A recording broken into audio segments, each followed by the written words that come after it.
Diddy. You're hearing Diddy everywhere. Okay. Yeah. So, did you ever have any kind of run-in with Diddy? Did you ever do anything with Diddy? Any projects you worked on with him? He's produced a few records, or had his producers do a few records on my War and Peace album, the Peace Disc. Yeah. How was he to work with? It was cool. You know, he gave us great music.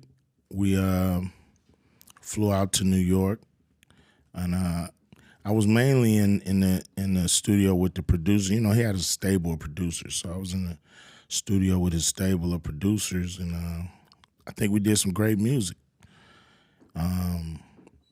And you know, I really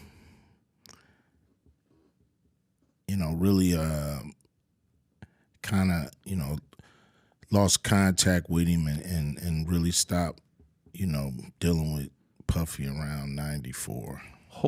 Yeah. Any specific reason? Yeah, I mean, they was doing their thing, I was doing mine. And, I'm not the partying type. You know what I mean? I ain't never been to a Diddy party. I ain't never really wanted to go. But I don't go to a lot of people parties. That just ain't what I'm in it for. You've been to one, you've been to them all. Are you surprised at what things are coming out with Diddy at all? Or you're like, you have no idea, it's none of my business, you'll live longer? Is that kind of like the mindset? I'm surprised. How could you be surprised with anything that happens in hip-hop? Hip-hop is the Wild West, so you're going to have the good, you're going to have the bad, you're going to have the ugly. You think he's being targeted, or some of the stuff he's got, there's credibility on what they're coming after him with the tapes and the feds and raiding his Miami home, his LA home? I believe he's being targeted. You believe he's being targeted? Yeah. I believe, somebody, has the power to pull the trigger to make, this stuff, this domino effect happen.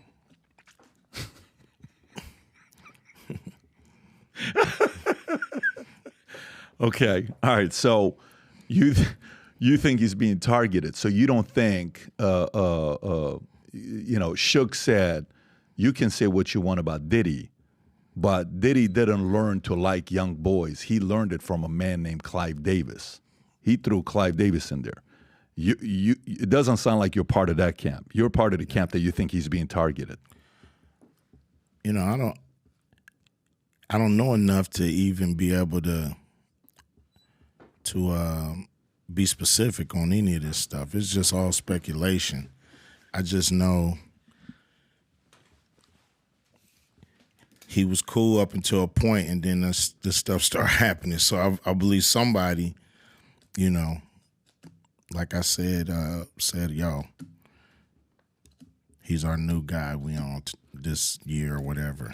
In these uncertain times, if there's anything we need people to believe the future looks bright. So if you've heard about me saying this mission to you, we're on a mission to get 1 million people to wear this gear, and this is what we're doing.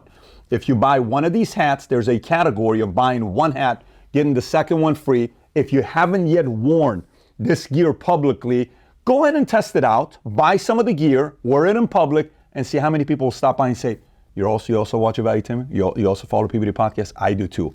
Place your order. Go to vtmerch.com, click on the link above or below, place your order, and represent the VT and the PBD Podcast gear. So if you like this clip and you want to watch another one, click right here. And if you want to watch the entire podcast, click right here.